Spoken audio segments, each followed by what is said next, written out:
एक डाटा का सुरक्षित हस्तांतरण और डाटा का उचित प्रबंधन किया जा सकेगा।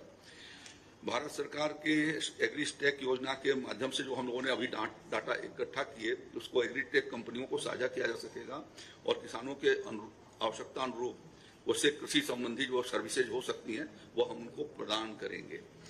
अभी तक कृषि डाटा मैनुअल था, अब केंद्र सरकार के प्रयास से जो उत्तर प्रदेश ने पायलट स्कीम चलाई तो उसमें अब हम लोगों ने डिजिटल तकनीक का इस्तेमाल किया है और इसके तहत हमने डिजिटल रजिस्ट्रियां शुरू की और किसान रजिस्ट्री भी हो रही है। आने वाले दिनों में हम पूरे प्रदेश के भीतर किसान रजिस्ट्री का प्रोग्राम हम चला रहे हैं, जिसके भीतर जितना उनकी होल्डिंग होगी किसान की, अभी पीएम किसान के भीतर एक प्लॉट भी रहेगा तो उसको मिलेगी, लेकिन हम आगे भी मिलती रहेगी, लेकिन उसके जहां जहां पर भी खेती है, जिस जिले की खेती है, एक जगह इकट्ठा कर देंगे, जिससे केसीसी वगैरह उनको बनाए जाने में जो कठिनाइयां होती हैं उनका हम समाधान कर सकेंगे। और इसी तरीके से प्रधानमंत्री फसल बीमा योजना के लिए जो उनका एरिया प्रभावित होता है आपदा की स्थिति में, तो वह भी वो इस टेक्निक के माध्यम से हमें ठीक प्रकार से हम अवगत हो सकेंगे। हम दूसरे एक कार्यक्रम के अंतर्गत विंड्स कार्यक्रम के भीतर हर गांव के हर न्याय पंचायत के भीतर हम एक ग्राम पंचायत में एक विंड्स स्कीम लाए हैं, जिसके भीतर वहां ऑटोमेटिक रेन गेज स्टेशन लगा रहे हैं और हर ब्लॉक के भीतर ऑटोमेटिक वेदर स्टेशन लगा रहे हैं। तो ये सब डाटा इसके साथ लिंक कर दिए जाएंगे। अब जैसे वर्षा आने वाली है और ज्यादा आने वाली है तो हम उनको सटीक जानकारी दे सकेंगे, जिससे हमारी फसल किसान जैसे अब परसों बारिश की संभावना है तो हम किसान को पहले ही प्री इंफॉर्मेशन दे सकेंगे कि ये बारिश होने वाली है, आप अपने खेत की सिंचाई न करिए, तो जो उनका लागत लगने वाला है या फर्टिलाइजर न डालिए, ये इंटीमेशन यहाँ से भेज सकेंगे। तो उसके लिए पूरा एक हम लोगों ने इसके लिए प्लेटफॉर्म बना रहे हैं और बल्क और व्यक्तिगत ये हाँ ये उस पॉलिसी का हिस्सा है। तो यह एक तरीके से क्रांतिकारी परिवर्तन डिजिटल एग्रीकल्चर के माध्यम से कृषि क्षेत्र में लाए जाने की संभावना है और उसके दक्षता और विकास के लिए स्वाभाविक रूप से उसकी का प्रशिक्षण भी कराई जाएगी और किसानों के अर्थतंत्र को हम ताकतवर उससे प्रदान कर सकेंगे। इसके लिए उपकार जो हमारा उत्तर प्रदेश कृषि अनुसंधान परिषद है, हमारे जो 4 कृषि विश्वविद्यालय हैं, 5वां कुशीनगर में खुलने वाला है और एक जो है वो निजी सेक्टर का जो प्रयागराज के भीतर है, तो और सभी 83 हमारे केवीके हैं, उनके सहयोग से एक हम लोग एग्री सैंड बॉक्स भी उसके भीतर तैयार करेंगे, जिससे उनको टेस्टिंग और उसके माध्यम से किसान को इंफॉर्मेशन ये उसके माध्यम से भेजी जा सकेगी। इसके लिए जो 5 प्रमुख तत्व हैं वो एक एग्रीटेक हेतु नीतिगत और तकनीकी ढांचा को खड़ा किया जाएगा। कृषि डाटा विनिमय प्लेटफॉर्म हम तैयार करेंगे, कृषि डाटा प्रबंधन का मैनेजमेंट सिस्टम खड़ा होगा, डेटा विनिमय हेतु सहमति कंसेंट मैनेजमेंट सिस्टम खड़ा होगा, एग्रीटेक सैंडबॉक्स, ये 5 जो है उसके प्रमुख तत्व होंगे। इसी प्रकार से उसके क्रियान्वयन और अनुसरण और मूल्यांकन के लिए राज्य स्तर की एक समिति होगी जो हमारा कृषि निदेशक और उसके भीतर अन्य जो हमारे एलाइड डिपार्टमेंट के डायरेक्टर्स होंगे वो होंगे और राज्य स्तरीय एक स्टीयरिंग कमेटी होगी जिसमें अपर प्रमुख सचिव कृषि और अन्य जो कृषि से संबंधित विभागों के उसमें वित्त के भी सचिव वगैरह ये सब मिल करके और इंफॉर्मेशन टेक्नोलॉजी के वो स्टीयरिंग कमेटी उसकी बनेगी। इसमें सार्वजनिक भागीदारी पीपी मोड पर भी इसमें काम किया जाएगा। अनुसरण और मूल्यांकन के लिए इंडिकेटर्स तैयार किए जाएंगे जो राज्य स्तरीय क्रियान्वयन समिति उसकी समीक्षा करेगी। समीक्षा बेस लाइन, मिड लाइन और एंड लाइन ये तीनों की जाएगी। समावेशी एग्रीटेक के लिए प्रोत्साहन के लिए हम लोग 5 करोड़ रुपए का एक कोष रखेंगे, जिसके माध्यम से जो कृषि तकनीकी प्रदाताओं को उत्साहित करने के लिए या जो स्टार्टअप आते हैं जो उस क्षेत्र में काम करना चाहते हैं उनको उसके भीतर जो है हम उसमें योगदान कर सकेंगे, या एफपीओ हैं या स्वयं सहायता समूह हैं जो इस दिशा में काम शुरू करेंगे उनको हम सब्सिडी भी उसके माध्यम से अनुदान दे सकेंगे। साथ इसमें 5 वर्षों में लगभग 21 करोड़ 65 लाख रुपए का खर्च आएगा। तो इस तरीके से यह पूरा सिस्टम एक हमारा एग्रीटेक पॉलिसी आज आई है और डिजिटल एग्रीकल्चर की ओर उत्तर प्रदेश आज तेजी से बढ़ रहा है। हमने काफी चीजें अप्लाई कर चुके हैं, आगे आने वाले दिनों में इसको करने वाले हैं। हाँ, प्रेस नोट हम आपको दे देंगे।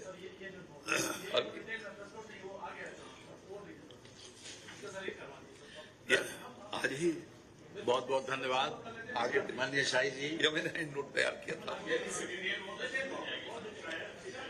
बहुत अच्छे तरीके से आपने बताया, इसके लिए बहुत बहुत धन्यवाद। माननीय धर्मपाल जी से हम अनुरोध करेंगे कि 2 विषय आज कैबिनेट में थे, भिजवाते हैं। कृपया। आज पशुधन विभाग के प्रिंट करवा के भिजवा देते पशुधन कुक्कुट एवं मत्स्य ये करेंगे। 2 सूचना विषारिया मैं क्या सकता हूँ? आज पशुधन विभाग के 2 मंत्री परिषद के समक्ष अनुमोदन को लाए।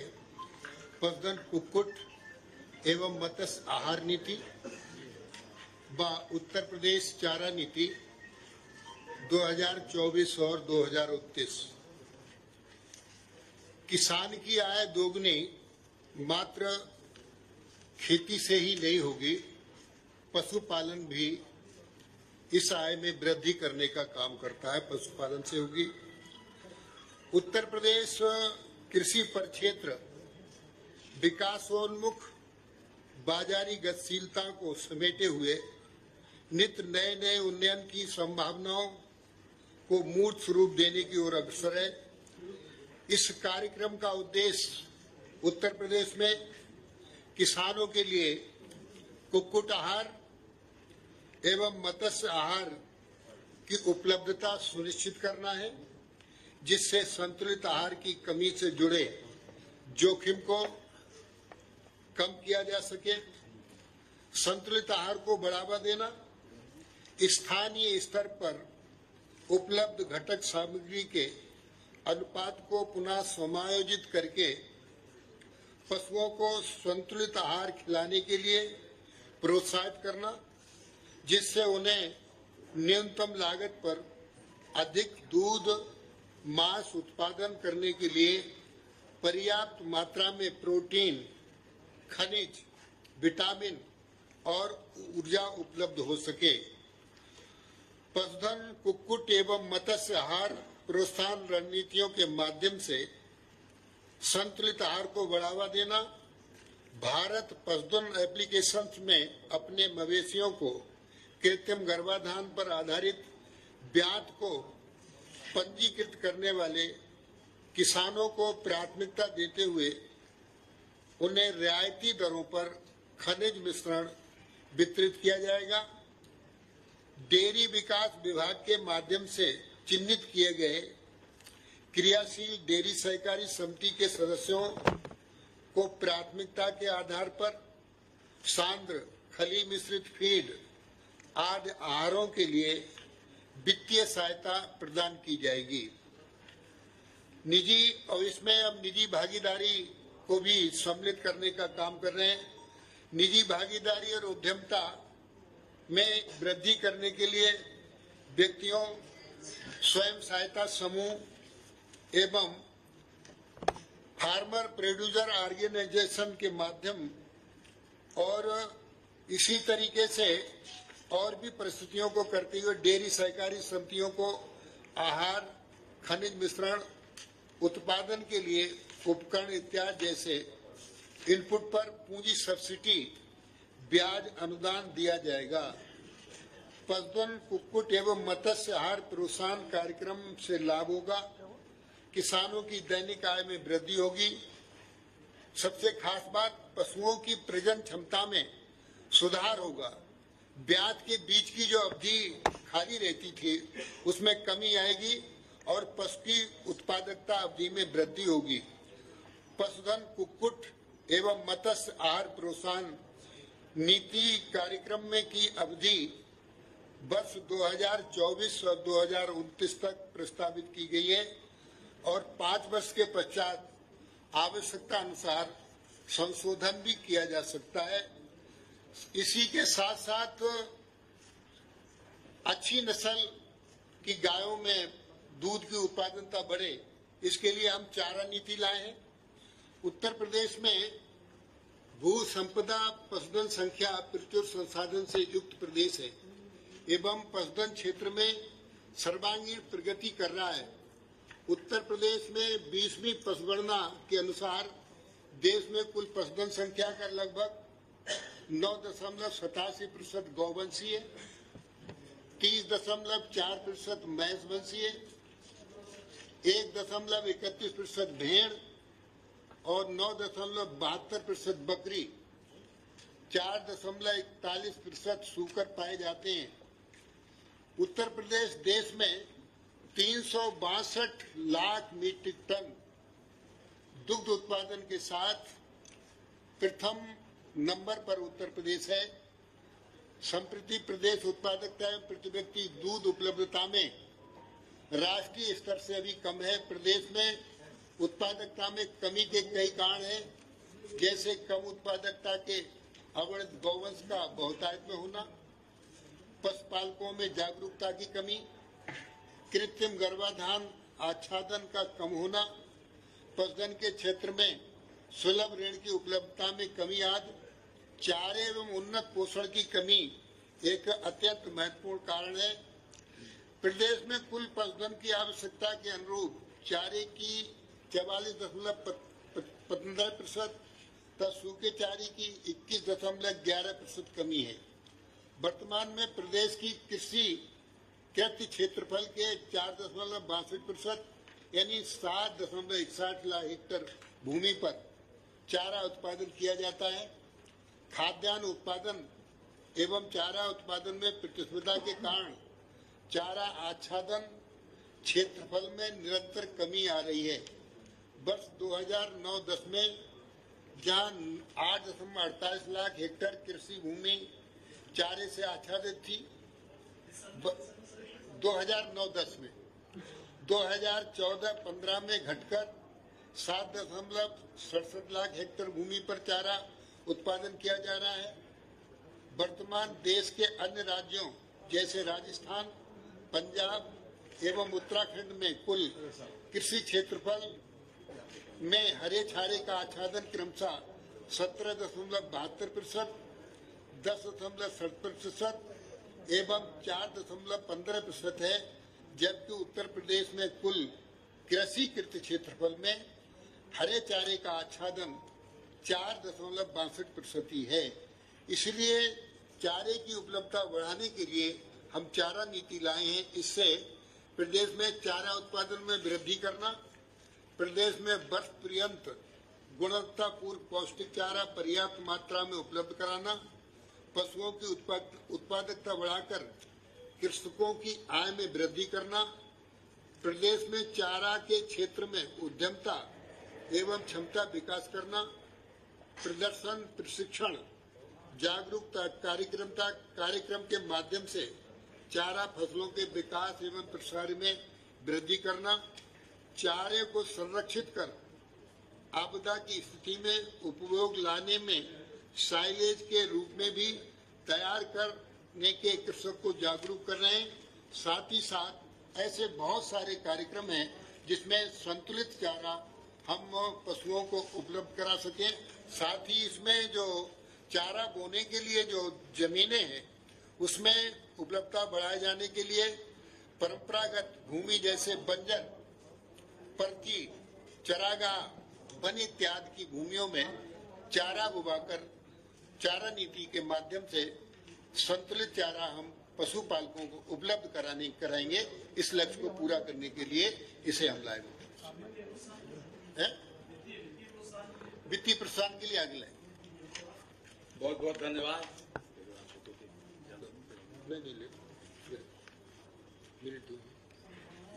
माननीय धर्मपाल जी, आज जो मंत्रिपरिषद ने तीसरे प्रस्ताव को सहमति दी है उसमें से 600 हमारी वेतन समिति की जो संस्तुतियां आई थी उसके ऊपर मुख्य सचिव की अध्यक्षता में एक बैठक हुई थी। उनकी स्वीकृति मिलने के बाद आज वो विषय मंत्रिपरिषद के सामने आया, जिसमें हमारा जो सिक्योरिटी गार्ड हैं 656 तथा टीचर्स हैं 2130, इन लोगों को मानदेय में इनकी वृद्धि हुई है और इनके जो सिक्योरिटी गार्ड हैं इनका भत्ता जो है उनको प्रोत्साहन भत्ता दिया जा रहा है। इसमें लगभग 19 करोड़ यानी 18 करोड़ 89 लाख रुपए का वार्षिक व्यय आएगा। इस पर माननीय मंत्रिपरिषद के द्वारा आज अनुमोदन किया गया है। चौथा जी 656 सिक्योरिटी गार्ड और 2130 टीचर्स, इनको मानदेय ये डिफरेंट जगह तैनात हैं। राज्यपाल जी के यहाँ हैं, मुख्यमंत्री जी के वहां हैं, भत्तों में। जी इसके अतिरिक्त मंत्रिपरिषद के द्वारा एक प्रस्ताव और अनुमोदित किया गया है, जो अशासकीय सहायता प्राप्त हमारे विद्यालय जी बता तो दिया 656 बता दिया मुख्यमंत्री और राज्यपाल जी के वहां किसको है जो एडिशनल जो है 2,33,70,000 और 5,14,14,000 ये कुल मिलाकर 7,48,00,000 रुपए है जो सिक्योरिटी गार्ड्स का है।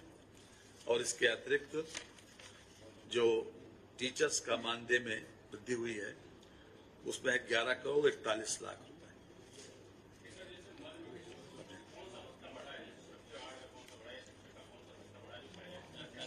हाँ बता दें, आप बता।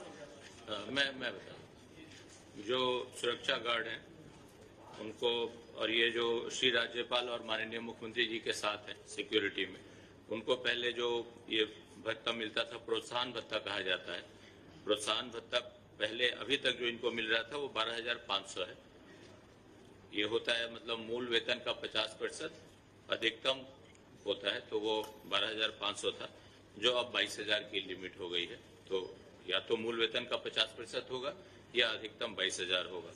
ये प्रोत्साहन भत्ता हुआ।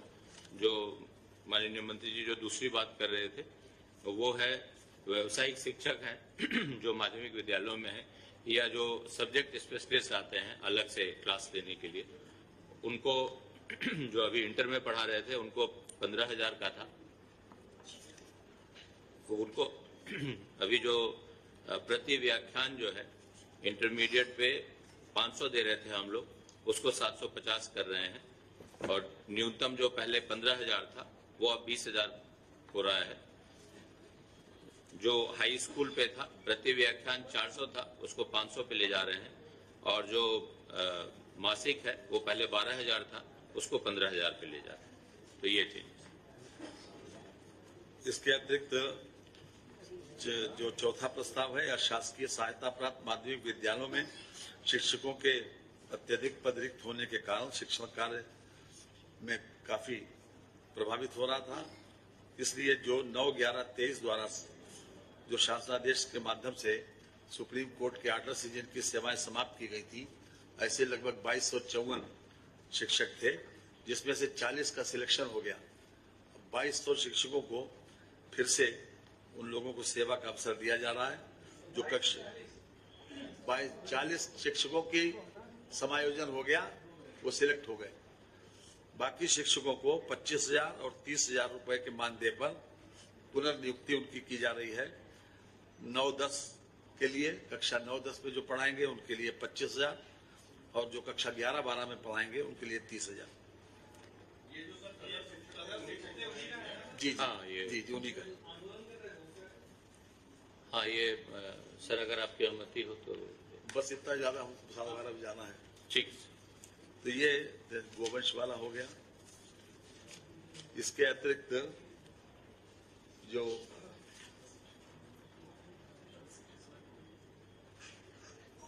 नहीं ये ये तो माध्यमिक शिक्षा विभाग की एक जमीन 5 एकड़ जो है, वो माध्यमिक शिक्षा विभाग के अंतर्गत जो अतिरिक्त जमीन थी 5 एकड़ भूमि, ये निदेशक समाज कल्याण विभाग के नाम से हस्तांतरित की जा रही है।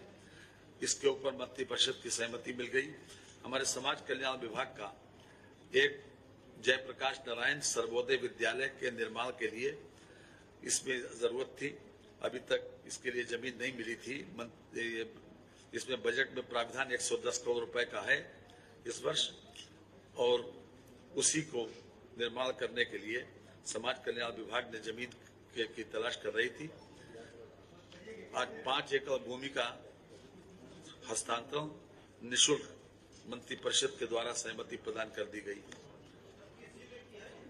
ये कानपुर देहात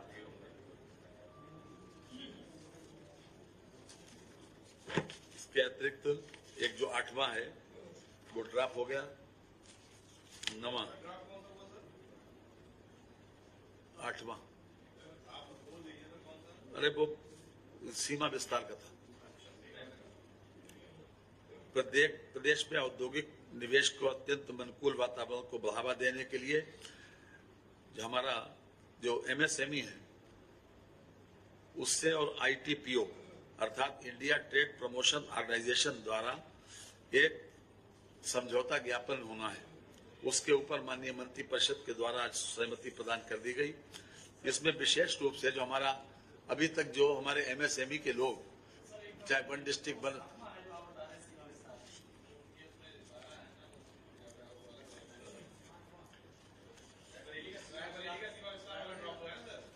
जी रायबरेली, ये औद्योगिक निवेश को बढ़ावा देने के लिए और खास तौर से उन लोगों को प्रोत्साहन देने के लिए अभी तक कोई ऐसी व्यवस्था नहीं थी कि जिससे लोग डिस्प्ले कर सकें अपने अपने प्रोडक्ट को।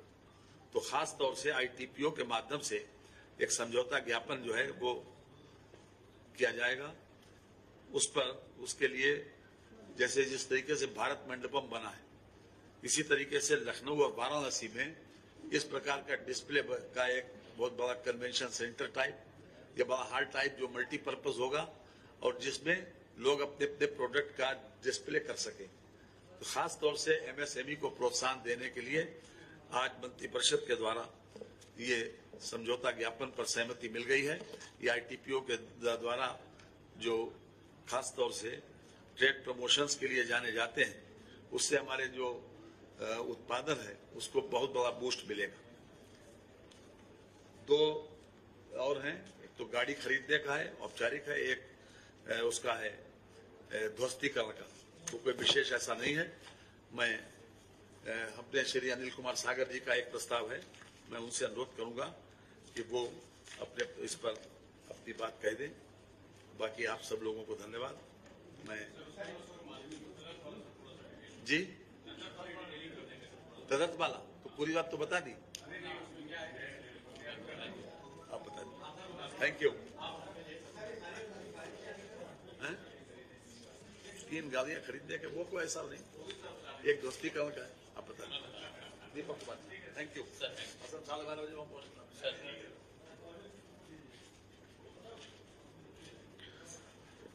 आज एक जो माननीय मंत्रिपरिषद के समक्ष प्रस्ताव लाया गया था, स्पेशल इन्वेस्टमेंट रीजन ये डेवलप करने के लिए एक एक्ट बनाई गई है। इस समय स्पेशल इन्वेस्टमेंट रीजन एक्ट 3 राज्यों में है, गुजरात में, कर्नाटक में और राजस्थान में। तो हमारा प्रदेश 4था प्रदेश बन जाएगा जिसके पास एक पृथक स्पेशल इन्वेस्टमेंट रीजन एक्ट होगी। अब इसको हमने निर्माण एक्ट नाम दिया है,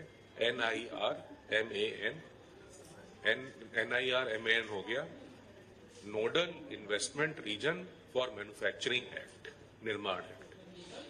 nodal investment region for manufacturing, NIRMAN, Nirman act.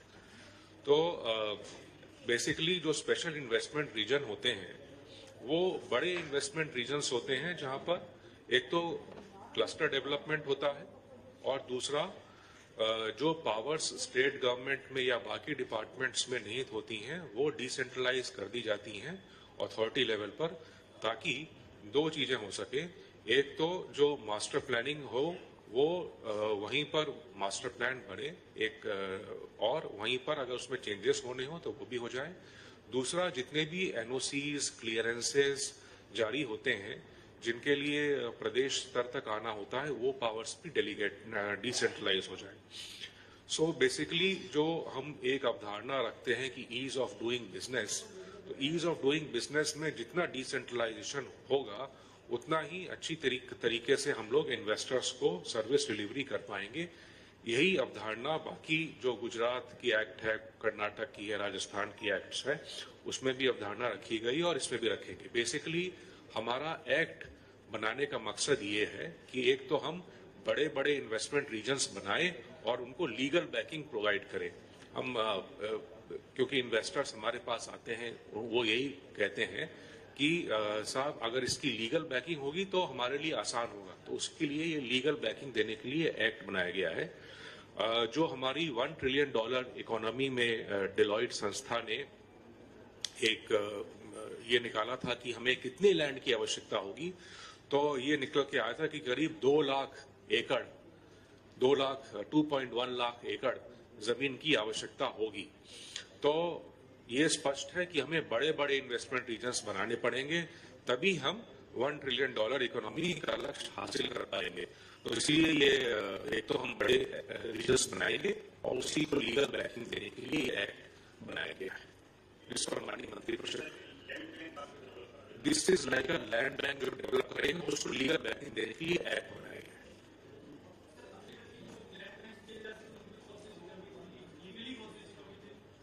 देखिए, एक तो हमारे पास बहुत बड़े लैंड बैंक्स अवेलेबल नहीं है। जितने भी हमारे पास इस समय उत्तर प्रदेश में लैंड बैंक्स अवेलेबल हैं, ऑन एन एवरेज अगर आप देखोगे तो करीब 190 एकड़ एवरेज लैंड बैंक की साइज है। वो ठीक है, 1000 एकड़ का होगा, कोई 50 एकड़ का होगा। 75% हमारे जितने भी इंडस्ट्रियल एरियाज हैं सब 150 एकड़ से कम के हैं। इनफैक्ट 25% इंडस्ट्रियल एरियाज तो ऐसे हैं जो 50 एकड़ से भी कम के हैं। तो जब तक हम बड़े लैंड बैंक नहीं बनाएंगे, तो जो बड़ी मल्टीनेशनल कंपनीज हैं, जैसे मर्सिडीज बेंज ने अपना प्लांट जो है वो महाराष्ट्र में लगाया, एप्पल ने अपना प्लांट और जो अपने एंसिलरी यूनिट्स हैं वो तमिलनाडु में लगाई। इसी तरह कुछ बड़ी बड़ी इंडस्ट्रीज जो हैं वो क्योंकि बड़ा लैंड बैंक अवेलेबल नहीं है, इसलिए यहाँ पर नहीं आ रही है। इसलिए बड़ा लैंड बैंक क्रिएट करने की जरूरत है, तभी हमारे पास बड़ी इंडस्ट्रीज आएंगी और उनके एंसिलरीज आएंगी। नहीं, SEZ होता है स्पेशल इकोनॉमिक जोन, जहां पर एक्सपोर्ट करने की भी छूट होती है। बेसिकली वो इसलिए होता है ताकि हाँ, उसमें था 100 एकड़ था, उसमें 100 एकड़ का था कि 100 एकड़ अगर आपके पास है तो उसको आप SEZ घोषित कर सकते हैं।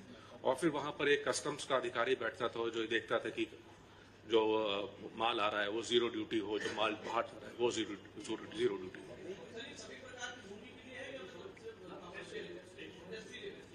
ये बेसिकली इंडस्ट्रियल लैंड बैंक हम डेवलप करेंगे, लेकिन अगर यहाँ पर इतना बड़ा आप लैंड बैंक डेवलप करोगे तो वहां पर आपको अर्बन वाली सुविधाएं भी देनी पड़ेंगी, क्योंकि अगर आदमी काम करेगा तो रहेगा कहाँ पर। तो इसलिए आपको जैसे जो धुलेरा इन्वेस्टमेंट रीजन गुजरात ने बनाया था, धुलेरा SIR जो बनाया था, तो वो भी 2 लाख एकड़ का बनाया था। वो एक इन्वेस्टमेंट रीजन 2 लाख एकड़ का है, जिसमें 1 लाख एकड़ में तो वो अर्बनाइजेशन की सुविधा दे रहे हैं। तो अर्बनाइजेशन की सुविधा तो हमें देनी ही पड़ेगी। ये 2 लाख, ये हमारे पास जो गुजरात का एक्ट है वो ये कहता है कि 10,000 हेक्टेयर से ऊपर का एक इन्वेस्टमेंट रीजन हो सकेगा। अभी हमने कोई मिनिमम या लिमिट तो निर्धारित नहीं करी है, वो हम बाद में निर्धारित करेंगे। लेकिन यही है कि बड़ा रीजन होना चाहिए, जैसा कि हम लोग Bundelkhand investment and district development authority बनाई है, तो वहां पर भी हमने 5,000 हेक्टेयर उसका एरिया फिलहाल रखा है। तो अभी फिलहाल ये रिकमेंडेशन आई है कि उत्तर प्रदेश में कम से कम ऐसे 4 इन्वेस्टमेंट रीजन्स होने चाहिए। हाँ जी, प्रदेश के चारों भौगोलिक क्षेत्रों में एक हमारे पास अभी अवेलेबल बहुत है, लेकिन अवेलेबल फॉर अलॉटमेंट करीब 20,000 एकड़ के आसपास होगा। जी, तो मैं माध्यमिक पे जो आप लोग जानना चाह रहे थे उस पर थोड़ी जानकारी आपको दे दूं। जो सहायता प्राप्त अशासकीय माध्यमिक विद्यालय होते हैं तो वो अपनी अल्पकालिक या मौलिक रिक्तियों के अगेंस्ट अपने सहायक अध्यापक या प्रवक्ता रख लेते हैं। तो वैसे होना चाहिए कि जब वो रिक्ति खत्म हो जाए तो उनको हटा देना चाहिए, लेकिन वो चलते रहते हैं, प्रबंध तंत्र उनको रखे रहता है।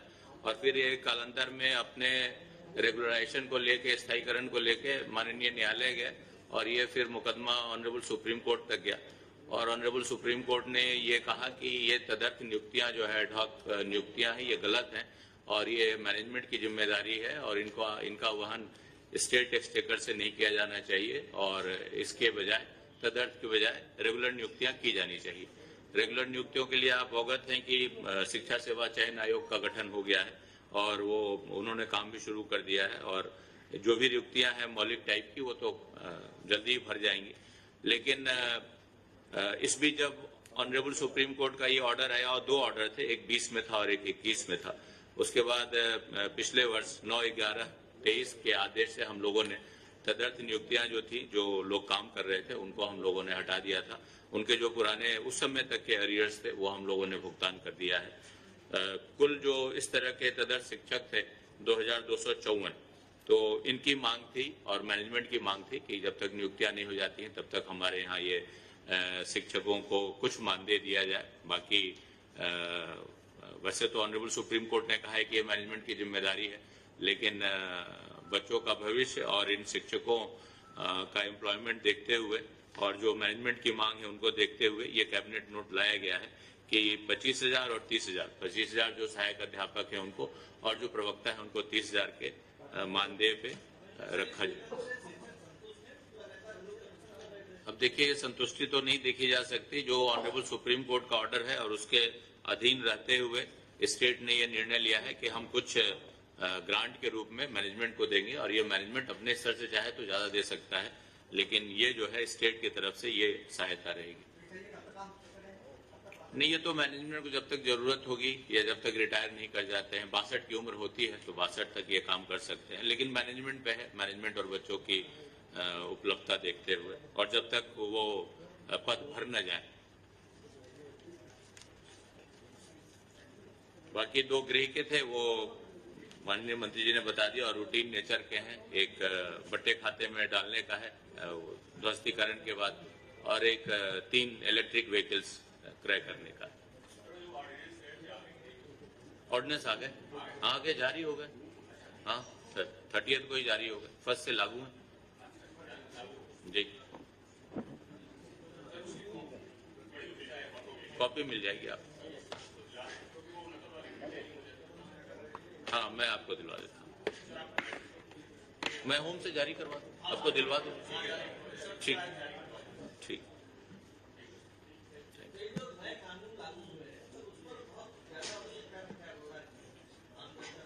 हाँ, वो किया भी जा रहा है। देखिए, हम लोग तो अपने अधिकारियों को, जितने भी पुलिस कर्मचारी अधिकारी हैं, उनकी ट्रेनिंग हो चुकी है और उसी तरह प्रोसिक्यूशन में जो अधिकारी हैं उनकी भी ट्रेनिंग हो चुकी है।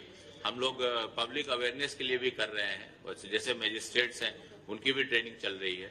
उसी तरह जो लॉयर्स हैं उनके लिए भी हम लोगों ने उनको किया है। तो बहुत सारी चीजें तो रूटीन है। एक सेक्शन को सब्स्टिट्यूट करके दूसरा सेक्शन डाल दिया गया है। कुछ प्रक्रियात्मक भी हैं और उसमें होम को काफी तैयारी करनी है। वो हम लोग की तैयारी ऑलरेडी काफी कुछ हो चुकी है और हो रही है।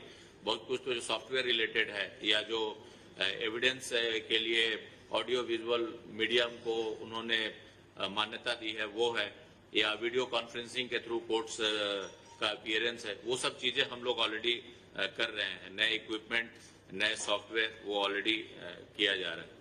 Thank you.